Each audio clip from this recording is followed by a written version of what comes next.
Right, recording is rolling. So today is Wednesday, October 19th. We're taking yesterday and today to cover all your textbook problems. So you guys remember, let's see, the second half of chapter 6, we did yesterday. That's a lot of like circular type motion, centrifugal force type deal. Okay. And then today we're going to focus on these chapter 7 problems, gravitation. Although if you take these two topics and put them together, click, click, you can make some orbits and right, feel like that. All right. Before I dive into all that stuff, there's a faculty meeting this morning, and they gave us a few updates on this the laptop day coming up. All right, so you guys probably know about this, but just in case, right, just fill everybody in. Next Friday, which is October 28th, we're going to take all day to focus on this laptop. You guys know the school is getting a laptop to every single student. Okay. So how this is working is you guys are going to be in first period for 2.5 hours. Right? Now, if you don't have a first period, then you're going to go to the media center, right? And I think it's where most of this processing is going to happen. You're going to get the laptop, do whatever paperwork, sign whatever, or watch whatever videos. It's gonna be on. It's gonna be a packed 2.5 hours. Then you're gonna go straight to your 5th period class, which includes your lunch, right? So this is gonna be collectively 84 minutes, so about an hour in class, plus a half-hour lunch. Right? Adds up to about that. Right? And then while you're in class during your 5th period, there's more lessons to do. And then you're gonna go to your 6th period. There's gonna be another lesson there. And then you're going to go back to your first period. And so we've got ourselves a wacky schedule. This is next Friday, which is October 28th. Yeah. Oh no, I was just saying for the end of the day, I don't have a first period, so I just go home at 1:39. I don't know official answer to that, but maybe check in media center, or if they let you walk off campus if you don't have a class. Okay. Is that a standard thing? Like if you don't have the 7th period, just walk off campus. Okay, that's probably what's going to be then. Right. I don't know if there's like something special we're supposed to do there, but you might want to swing by media center and just make sure that there's something, or ask them, maybe ask them when you're there. All right. So that's happening. Oh, and the other thing they emphasized this morning was, you guys remember you had to take those one-to-one agreements home, get them signed by your parents, bring those back to school. That was through your first period class.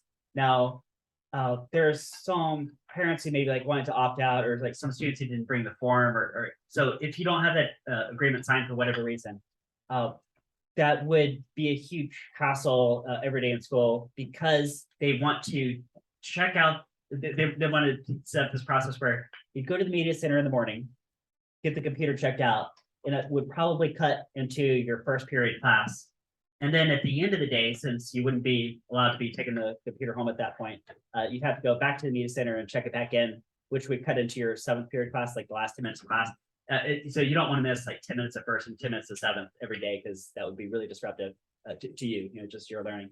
So, much better idea to just have everything arranged, have that agreement signed, so you can actually take the laptop home and then just bring it to school and not have to worry about it. Okay. All right, so you guys good? All right, so let's flip over and solve these gravitation puzzles. All right, so real quick at a glance, I got some formulas lined up for you guys here. This thing, the justice. Oh, okay. All right, so review.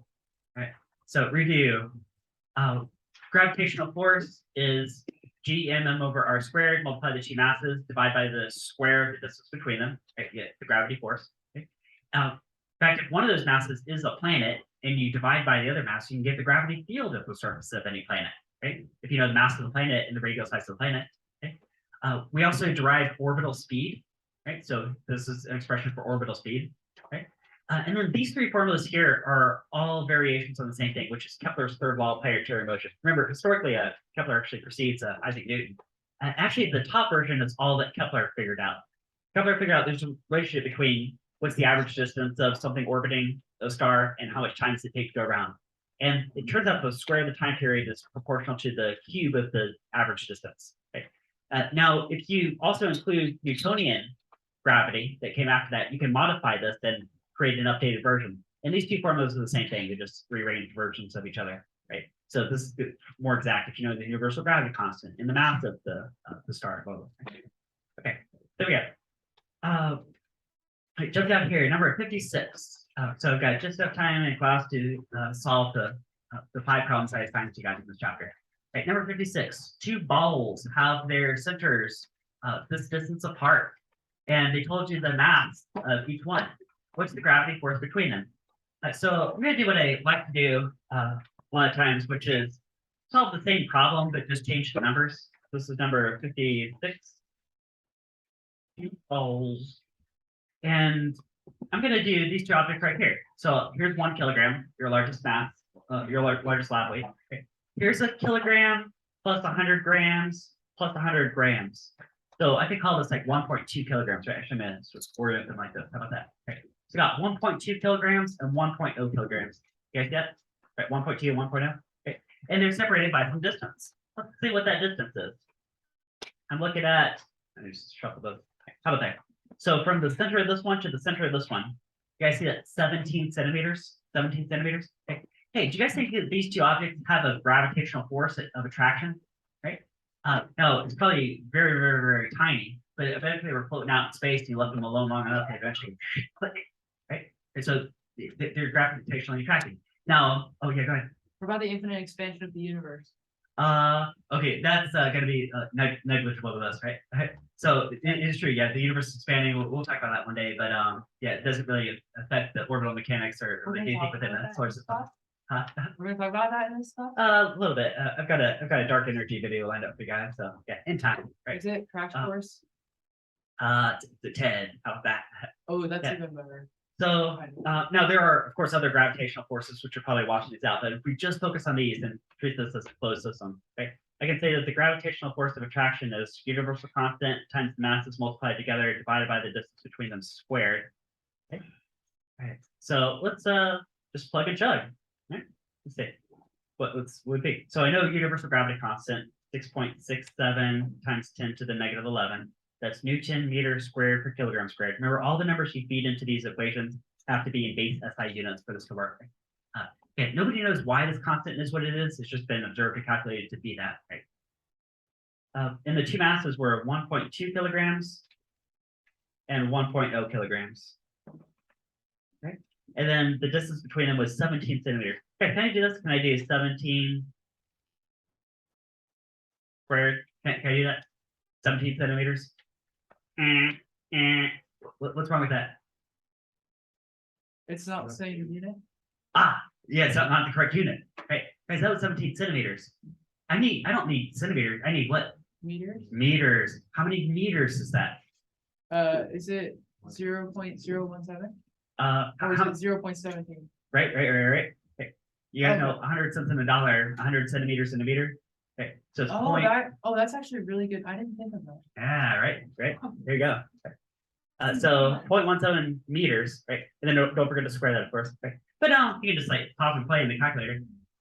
Although this is good practice too, right? Make sure you can calculate this right, because today you guys can see lots of scientific notation. You're gonna see, ooh, I got a negative exponent. I've got fractions. Sometimes there's multiple stuff going on in the denominator. Later on, you're gonna see a cube root at one point. So make sure you can plug numbers correctly into a calculator. I'm going to get you guys your quiz before you take off for the weekend. It'll be one of these take-home quizzes again. Okay. 6.67 times 10 to the negative 11. Close open 1.2 kilograms, 1.0 kilograms divided by 0.17 squared, just like that. Okay. And we're going to get a number. Ooh, 0.000, string of zeros and a 3. All right. Now, a good thing to do in physics is say, like, does this look reasonable? And I mean, I think it would, right? The fact that we're talking about 2 masses about a kilogram each, you know, just like in this room, right? It have to be a tiny, tiny, tiny force, which is exactly what this says. This is some number of newtons, right? Number of newtons. These are all base SI units, okay? But you know what? I want more precision because I'm only seeing 1 digit here. I bet some of you guys can figure out how to get more digits. So let's count. 1, 2, 3, 4, 5, 6, 7, 8, 9. I see 9 decimal places. Good. Let's sort of do a scientific notation type thought, right? So if I do times 10 to the power 9, okay, well, what is that 3? That 3 is actually like 2.77.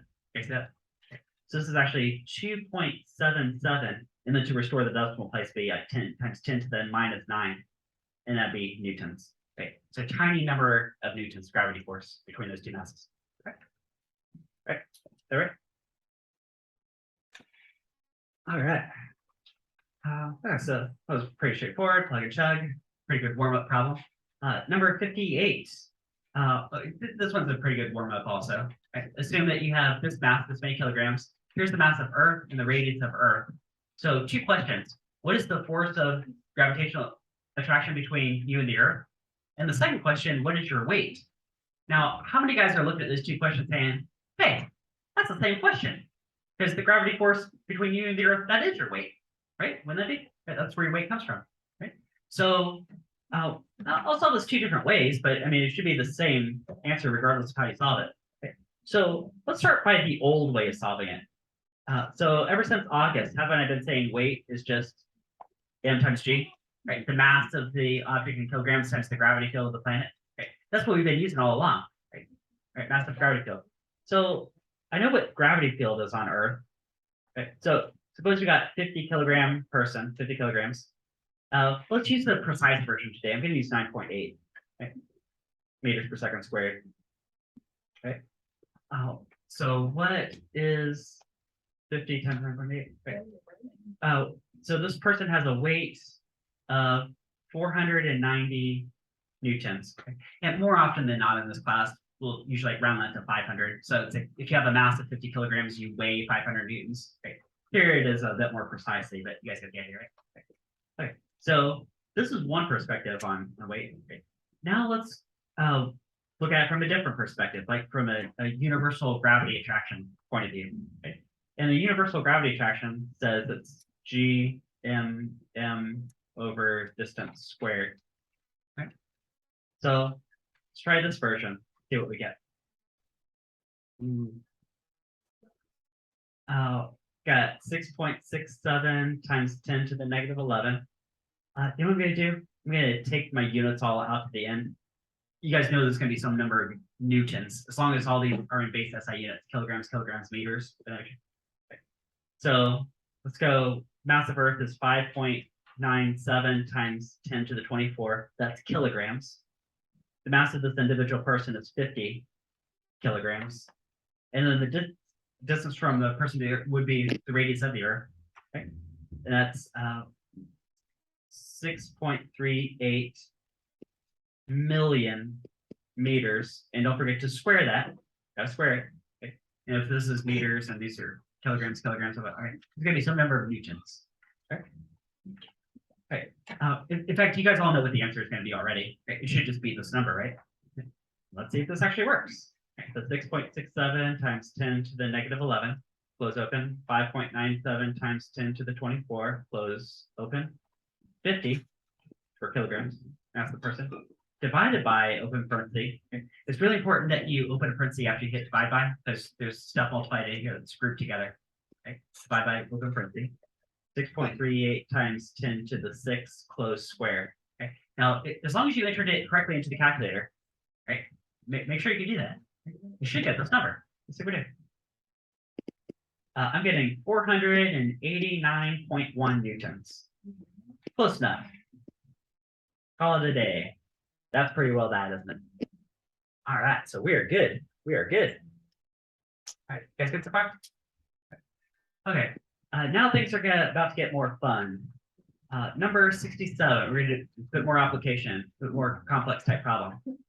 Mimas, one of Saturn's moons, has an orbital radius of this distance and an orbital time period of, say, 23 hours. It says use Newton's version of Kepler's third law to find Saturn's mass. I'm going to solve it a bit different way, although you could. Here, each of these are Kepler's third law, but Newton's updated version of it. Okay. You could use one of these and solve it. Okay. I'm going to do this my own way. Okay. And also, let's look at, I mean, I think it's interesting that you can even solve this, right? Oh, what's going on here? All right, zoom out here. All right, so let's get a picture. Here could be Saturn. There's like Saturn's rings. Okay, you guys know what Saturn looks like, right? Approximately like that. Okay. Now I looked this up and Mimas is just outside the rings, so it'd be like there, right? Okay. So I've got here, no, I made this picture so tiny. Oops. Here's like the orbital axis. Okay. Saturn has some mass I'll call capital M. Mimas, the moon, L dot there, has some mass I'll call lowercase m. Okay. And also it has some speed as it's going around. Here's the orbit. That little dashed line, that's like the orbit of this moon, right? And so at one moment, like right here, it has some orbital speed that I'll label V for speed. Okay. Okay. And as a middle step, I'm going to solve for that speed. So I'm just going to solve this my own way. Okay? But let's back up and look big picture. Okay? So suppose you break out a telescope and you're watching this happen. Right? Actually, if you have a pretty good telescope, you can see the moon's going around Jupiter. Right? Galileo did that back in the day. Right? If you track the moon's going around Jupiter. Right? So similar idea, but just for Saturn. If you see how much time it takes for an orbit, which you can just watch it in real time, right? It might take in this case almost a day, but it might be a few days, might be a few hours, right? Some amount of time it takes for a moon to go around, and you can get a pretty good estimate of its orbital radius, which would be this distance right here, this distance right here. And again, you're just like watching through the telescope. You can probably estimate pretty well what that orbital radius is, if you know how far it is and the diameter of the planet. Okay.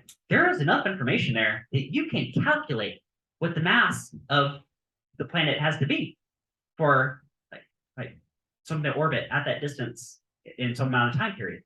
Okay. So like when you guys go into Wikipedia and you type what is the mass of Saturn, which would just give you the answer to this question anyway. Right? Like, how did astronomers even figure that out? Well, they figured it out by doing what we're about to do right here. Right? They just looked through a telescope and said, oh, it takes so much time to go around. It's about that far away. Well, the mass must be blah. Right? And so we're about to do this right here. Okay. Now I'm going to do a middle step to figure out what is the speed, because that's going to help us out later. Okay. So guys, could speed be the circumference of that orbit divided by the time period? Right? Right. Which sounds a lot like what you guys did in this lab. Right, because remember, play the canister string with the whole thing, right? Said, what is the instantaneous speed? Well, you said, well, how far you go around circumference divided by the time period. Right. So yeah, that's gonna enter in right here. So something to do with 2 pi r divided by time period. I'll do capital T for time period, right? Okay. So let's figure out what is the orbital speed of this moon around Saturn. Okay. Not what the book asked for, but that's all right. We can tell this. So 2 pi times, okay. Now the radial distance was 1.87 times 10 to the 8 meters, 1.87 times 10 to the 8 meters. Okay, so that's all good so far. They told us how many meters, so that's it. Divided by time period. Now they say it takes 23 hours to go around. So time period, 23 hours. Can I just say 23? All right. I can check you guys. You guys say no, right? Because that's hours, and that would give me like meters per hour, which is gonna give us problems down the line when we're trying to plug this into other stuff. We want meters per second. So let's go hours. Okay. You guys know how to convert hours to seconds? Say 60 minutes in an hour, 60 seconds in a minute, or just to cut to the chase, there's 3,600 seconds in 1 hour, right? 60 times 60. Okay. So every hour has 3,600 seconds in it. Meters per second. That's the unit that we want, right? Meters per second. All right, now we're good. Now we're good. Right, this is all one giant denominator here. Okay. Let's figure out what is the orbital speed of Mimas. 2 pi times 1.87 times 10 to the 8, all divided by, open some parentheses, these guys, 23 and 3,600. I'm looking at 14,190 meters per second. Okay. Now, again, in physics, it's a good idea to like pause and say, do these numbers look realistic? Okay. Do you guys remember what the orbital speed is around Earth, like low Earth orbit? Like International Space Station? It was about 7,900 meters per second, about right around 8,000 meters per second. This looks like roughly double that speed, doesn't it? Okay. but I can believe that because Saturn is so much more massive than Earth that you probably need a greater speed to stay in orbit. So yeah, I think this looks about reasonable. Right? Same order of magnitude, just a bigger number. I can go with that. Okay. Now the question was actually, what is Saturn's mass? Okay. Now here's where we could go. Let's go back at orbital mechanics. Let me derive something that's already in your notes. I just want to remind you guys how this works. You guys remember if something orbiting, that the centripetal force is provided by the gravitational force? Right, that's the setup for orbiting, like orbits. Okay. And centripetal force is the answer to your last lab, mv squared over r. And gravitational force, from a universal point of view, it's gmm over r squared. You set up like any orbit. And see how we've gone with this in the past. Oh, here, do you guys see the little m cancels? Okay. The mass of the thing orbiting, be it mass of a satellite, the mass of the moon around the planet, is going to cancel anyway. Okay. Now, here's where the path splits, and we can go different ways with this. Right? Where we went in the past is I had you guys solve for v. Right? So one of the r's cancels. You just take the square root of the stuff, and we get orbital speed is the square root of gm over r, which is exactly what this says right here. Okay? But let's back up and go through a different path through the force because we're not solving for orbital speed. We already know what the orbital speed is. We solved that already. That's this number right here. We know that. Okay. The question is, what is the mass of Saturn? What is the mass of Saturn? Okay. So instead, let's cross multiply this r. This is r to the power of 1, right? Because we reduced 1, right? Cross multiply r, divide the g down. And wouldn't the mass of the planet, the mass of anything being orbited be? Okay, we got this v squared. You're going to cross multiply this r. Yeah, divide by universal gravity constant. Now we have an expression. You could solve for the mass of anything that you see being orbited by something. Right? You can do this for Jupiter. Right? You look at the moons of Jupiter. Right? You see what's the radial size, universal gravity constant. Now this you'd have to calculate based on time period, but that's something that we already did, right? We already did that right here. Right? So I can just feed this number into this expression, and we solve it. So the mass of Saturn is we got 14,190 meters per second. We're going to square that, speed squared, multiply by the radius of the orbit, which was 1.87 times 10 to the 8 meters. Right, so we applied that number already. So that's from before. Universal gravity constant, 6.67 times 10 to the negative 11 Newton meters squared per kilogram squared. Like that. Okay. We're about to get the mass of Saturn. So 14,190 squared times 1.87 times 10 to the 8, all divided by open parenthesis, because stuff multiplied in here. Gotta make sure to group it. It's all in the denominator. 6.67 times 10 to the negative 11. Okay. So if you did that correctly, let's see if you get what I get. I'm getting, okay, 5.65 times 10 to the 26. And guys, that's what unit? That's 10 to the 26 what? Kilograms. Right? Because yeah, it's all base SI units. Masses in kilograms. There you go. Right. Now, is that number reasonable? Right. Well, I know a good comparison number. I know what the mass of the Earth is. That's 5.97 times 10 to the 24 kilograms. Okay. Okay. So let's compare the mass of Saturn to the mass of the Earth. Now, first of all, these leading numbers, 565, 597. I mean, that's almost a 1-to-1 ratio, right? The OCA effect, what that is 565 to 597. It's like 95%. Okay. So just that in isolation, it's almost the same. Okay. So really, how big is Saturn compared to the Earth is like the ratio of that to that. Okay. Guess what is 10 to the 26 divided by 10 to the 24? It's like 100. 100, yeah, right? Because it's 1 followed by 26 zeros, 1 followed by 24 zeros. They all the zeros cancel except for 2. Right? Or you can subtract the powers, right? 26 minus 24 is 2. 10 to the power of 2, 10 squared, yeah, that is 100. So Saturn is like 100 times the mass of Earth. Okay. Tiny bit less because this, right? So maybe 95 times the mass of Earth, right? Right, right. Yeah, and that seems reasonable, so I can go with that. Right. Right, now your book did prompt you to use Kepler's third law, so I bet if you just plugged the numbers in here and did some algebra switcheroo, you could get the same answer, right? Just a little bit different path through the forest. Right, but moving on. All right, we got 2 problems left, 71, 72. Okay. 71, ooh, here's another one I like a lot. Okay.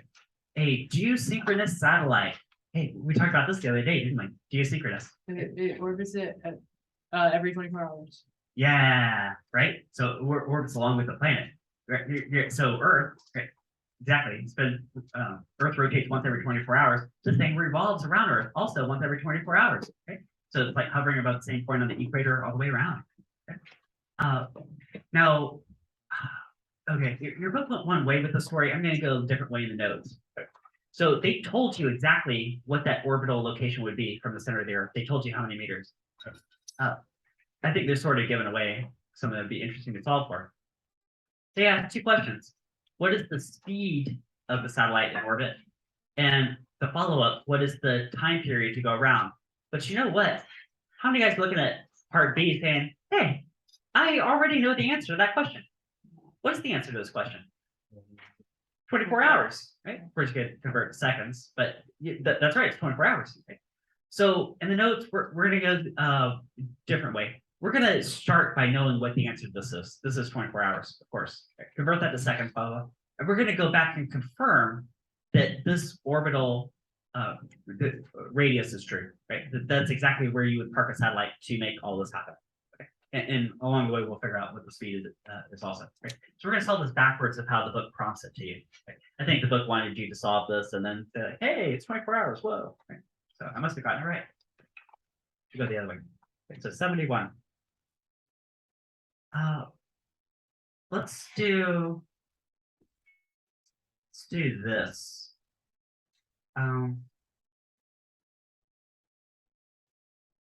Okay. So you guys remember we derived this out earlier. Orbital speed is square root of gm on r, right? So some version of that, right? I want to show you guys here. Let's actually derive Newton's updated version of Kepler's third law just from this, which we derived earlier from setting centrifugal force equal to gravity force. Because orbital speed, isn't that circumference of the orbit divided by the time period? So I'm going to substitute that right here. So 2 pi r divided by the time period is this expression. Okay. And then there's like a bunch of different ways you could rearrange this algebraically. Let me rearrange it algebraically to get at least one of these forms. Right, these 2 are the same thing. They just rearrange a little bit. Right. So how about something in terms like this time? Hey, can I take the reciprocal of both sides? Would that be a valid algebra move? Reciprocal. Is that okay? Take reciprocal of both sides. Can I cross multiply this 2 pi r? So I've got a 2 pi r square root of r on gm, like that. Okay. And ooh, guys, what is those r's? Could I somehow combine them? Okay. There are probably different ways to do this. Do you guys know that r is the same thing as the square root of r squared? Right? So suppose I want to move this inside the radical.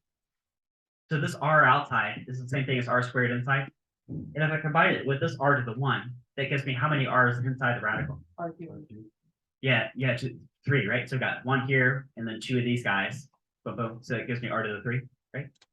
So I can get time period is 2 pi times the square root of r cubed on gm, okay, which is one form. That's the form they have right here, right? Okay, there we go. So we derive something that like Kepler would be jealous, right? Like, ah, man, that's what I spent my years of my life trying to figure out. Okay.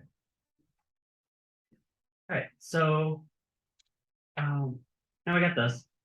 Now, if you guys know that the time period is 24 hours, again, we're going to convert that in a second before we go plugging and chugging. You guys know the universal gravity constant. You guys know the mass of the Earth. Hey, we could use this to solve for what is the orbital location. right? Okay, we're gonna do that. So we're gonna pick up from this point and just do a bunch more algebra switcheroo until we solve for that r. Okay, so maybe we should take the 2 pi, divide it down. I'll swap both sides while I'm at it. So I got square root of r cubed on gm is t on 2 pi. I can do that, right? All right, so I'm going to do some more algebra steps and unbury this r. I want r equals something at the end. See if you guys can beat me to the answer. So I need to square both sides.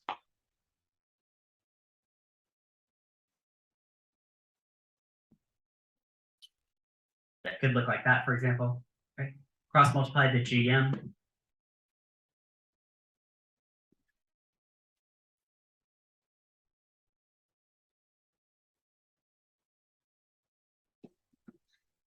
Okay.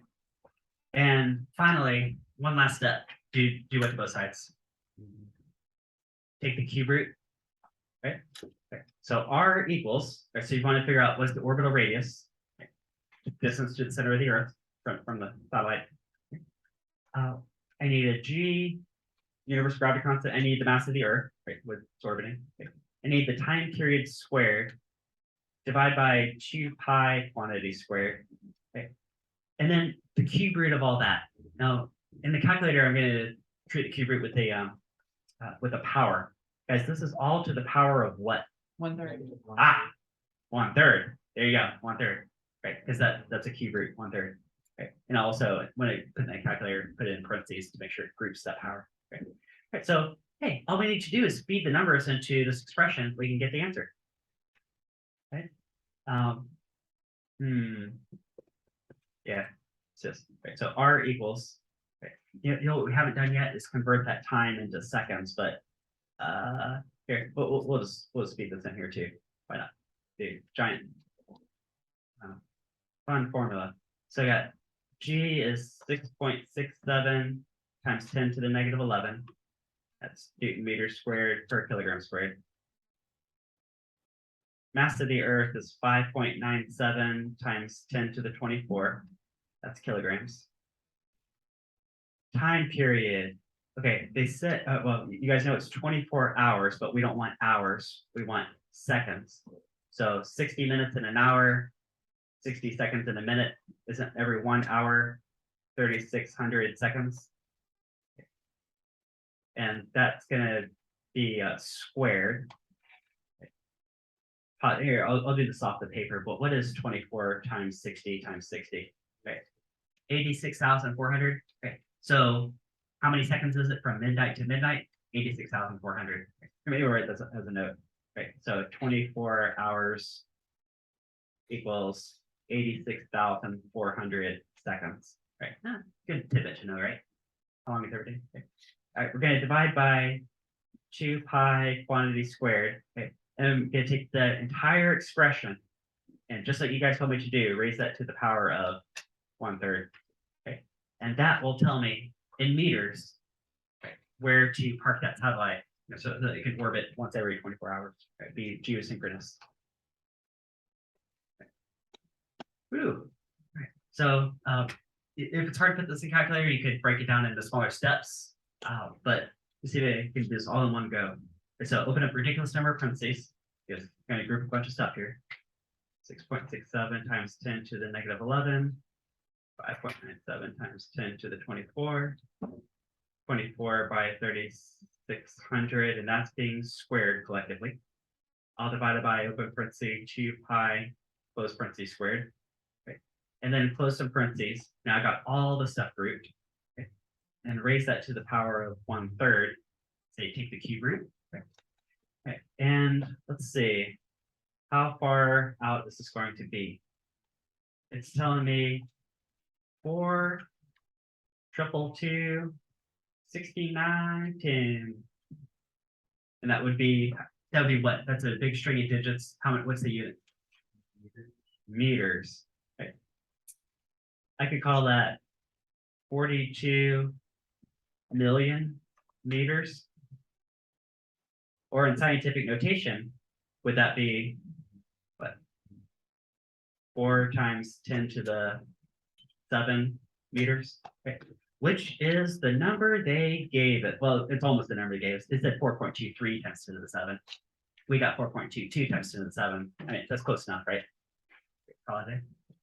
You know what we haven't done yet, though? They did say also calculate the speed in orbit. So let's hit that and then we'll finish this whole thing. So what's the speed? Speed could be circumference divided by time would be one way to do it, right? Here, let's do it that way. So speed is, here, let me spell it out. Circumference divided by time period, which is 2 pi r divided by capital T. Okay? 2 pi, you take the orbital location, 4.2, yeah, I'm going to use hours. How about that? Double griffin. 4.22 times 10 to the 7 meters is the orbital radius. Okay. And then the time period of 24 hours, but we already converted that to that's 86,400 seconds. I think that's what we got, right? 24 times 3,600. Yeah, that's right. Okay. So, look, meters per second. Okay. So 2 pi times 4.22 times 10 to the 7, all divided by 86,400. So I'm getting the orbital speed for a geosynchronous orbit around the Earth is 3069 meters per second. Okay. That was the answer to question A, which we skipped over the way we did it. Okay. And then again, a good thing to do in physics is say, does that number look reasonable? Do you guys remember what orbital speed is around the Earth? The low Earth orbit, like International Space Station? No. Remember, it's about 7,900 meters per second, about 8,000 meters per second. Okay, and this is less than half of that, but of course it's further out. So yeah, I could buy that number. I mean, just at a glance, it does look reasonable, right? It's further out than low Earth orbit, so it's going a little bit slower, but about the same order of magnitude. Yeah, I can go with that. Okay. Guys good? All right. Yeah, they keep a pretty good pace, but yeah, I think we're doing quite good on time. It's gonna be short on time, but all right. And so we got one to go. Okay, and it involves this asteroid series, which has this mass and this radius. So they gave you the mass in kilograms. That's good. That's what you want. And they gave you the radius in kilometers. Kilometers. We don't want kilometers. We want meters. It's 500 kilometers. How many meters is that? 500,000. Right? Kilos, factor of 1,000. Right? Now this asteroid series, I think it's the biggest asteroid in the asteroid belt. It used to be considered a planet. Like if you go back in time, there was some time in history where students used to learn like planets of the solar system, and they used to learn Ceres. Okay. So questions: what is the gravity field at the surface of this planet? And follow-up question: how much would this astronaut with this mass weigh? Okay. So, and I've got my own follow-up question too, but let's do one thing at a time here. So 72 asteroid series. Okay, so got a mass of 7.0 times 10 to the 20 kilograms. Okay, and a radius of, yeah, you guys are right. I want not 500 kilometers, but I want 500,000 meters is what I care about, base SI units. Right?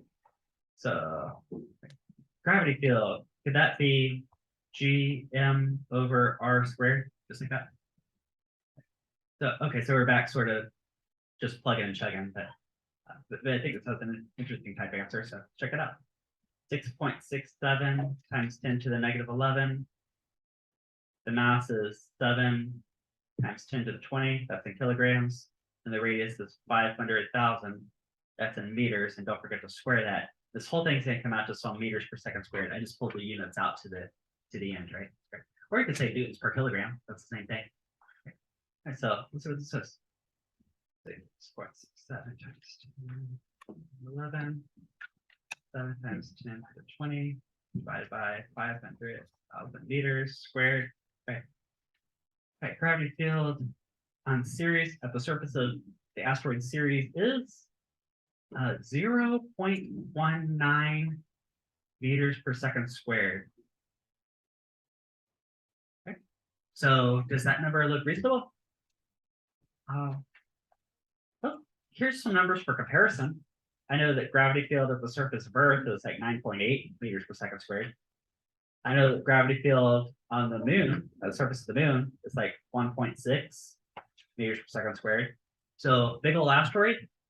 Yeah, I mean that looks pretty reasonable, I think, right? There. Oh. Now, the other question that your book asked is how much does a 90-kilogram astronaut weigh? Okay. Well, wait. Haven't we been using this version to write weight all along in this class? A Okay. 900-kilogram astronaut? So is it 90 kilograms? So that's, oh, 90. I thought you said 900. Yeah. Oh, that's just 900. Yeah, if he was on Earth, true. Oh, so Yeah. he's not on Earth. He's on the asteroid? Right. Yeah. So on Earth, right, he would weigh about 900 newtons, but So how on can I weigh the less asteroid, than 90? Since that's a fraction, not a fraction, it's a decimal. yeah, let's find out. Maybe that's 0.19. It's gonna be less than, 90. What was it? About 17 newtons. Okay. Now, for reference, you guys know your largest land mass. This is your largest land mass, right? At the surface of Earth, which we're all stuck at, has a downforce of how many newtons about? About 10? Okay. This is about what, 1.5, 2 of these about? Okay, now 90 kilograms is a pretty hefty person. So, yeah, you're a pretty big person, like a surface of this asteroid. Okay. Actually, yeah, you probably would have about this much gravity force pulling you, like holding you to the asteroid. Okay. So, I told you guys, I got one more question. I got my own question. Because I was wondering earlier, hey, I wonder if you could just like jump off this asteroid and just like fly off into space. Okay. So let's throw that in here. Okay. Now, that's something called escape speed. Okay. And Velocity, I thought. yeah, or escape velocity, right? If you have an added direction to it. Okay. And that I can prove this to you guys when we get to conservation of energy, which we haven't done yet. It's a different textbooks, different orders, but it ends up being this expression: square root 2 gm on r squared. Or sorry, on r. I meant square root 2 gm on r. Okay. Which at a glance looks a lot like orbital speed, except that without this 2. So if you start with orbital speed, just slip a 2 under there. Another way to say it is the escape speed is the square root of 2 times orbital speed. Right. So units of speed to stay in orbit. If you go faster, faster, faster, at some point you could like okay, so you start with the circle orbit, faster, faster, faster, you get more and more of an ellipse. At some point you can like break off and fly off like forever. Okay. So could you jump so fast that you actually jump off this asteroid? Like, would that be possible? Or would that be feasible? Right. Well, let's run the numbers and see. What is the escape speed from the asteroid series? So 6.67 times 10 to the negative 11. 7 times 10 to the 20, right? Kilogram, yeah, 7 times 10 to the 20, that's kilograms. Right? This at the end of the day, it's gonna be some number of meters per second. I'll just describe the speed, so I'll just go ahead and pull the units out. I know that all the numbers that I'm plugging in are in base SI units, right? Kilogram, meter, seconds, newtons, the whole bit. And then the radial size, they told us to remember 500,000 meters. This is meters. Okay. That's big. 500,000, and that's meters. So square root of all that. Okay, so you can actually use this to say how fast you have to go so that you can like cut the engines and fly off forever, or how fast would you have to jump off the surface. Okay, let's see what that is. Square root of. Okay. Let's see shorthand before I throw these numbers to the calculator. Okay. Do you think that it would be feasible to jump off this this asteroid or not? How many guys think that you probably could? How many guys say probably not? I mean, well, the only way we can know is where they calculate it. So let's see. So 2 by 6.67 times 10 to the negative 11 times 7 times 10 to the 20, all divided by 500,000. Right, and this is all square rooted. Okay, and the number I'm getting is 432 meters per second, okay, which for American context is about 1,000 miles an hour. So yeah, it's not even close. Yeah, so you would not be able to jump off this asteroid. Okay, but fun extra problem right there. Okay, there you go. All right. Yeah, we're doing pretty good. You know what I'll do for the last about 3 minutes here? So I'm gonna switch my screen and show you guys a oops, I have to connect this. Oops. Connect. 329, connect. I got a video for you guys as soon as this is able to come up.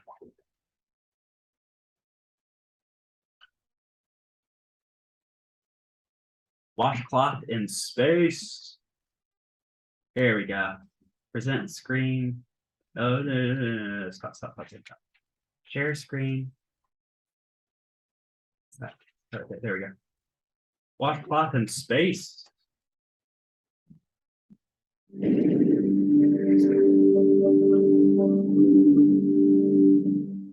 The question is, if you get a cloth dripping wet without gravity and you wring it out, what's going to happen? What will happen to a wrung out cloth? So, and I had to use equipment that was here on board the space station. We might have the coolest washcloths ever here on the space station. I'm going to show you. Here's one of our washcloths. And it's packed it. It's put down into this little tiny hockey puck so that it saves space. But when you open up a hockey puck and you pull out your washcloth, this is the one I'm going to use for the experiment today. And so when you open up your hockey puck and turn it into a washcloth, it was compressed in a great big vise somewhere. Okay, so here's my washcloth, like a magic trick. And now I'm going to get this soaking wet, and then we're going to see what'll happen when we wring it out. Meredith and Kendra suggested that I dip this in a bag, but bags don't hold water in space. So instead, I filled a water bag. This has drinking water in it.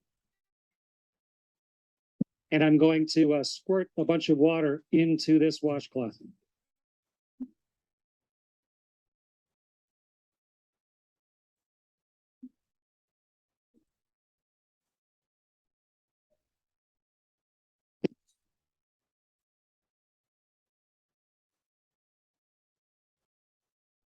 Okay, so here's a soaking wet washcloth.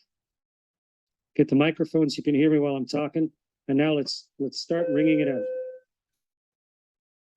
All right, guys. It's Go the rest of really your day. It's becoming a tube of water. The water's all over my hands. In fact, it rings out of the cloth into my hands. And if I let go of the cloth carefully, the water sort of has it stick to my hand. Okay, so the experiment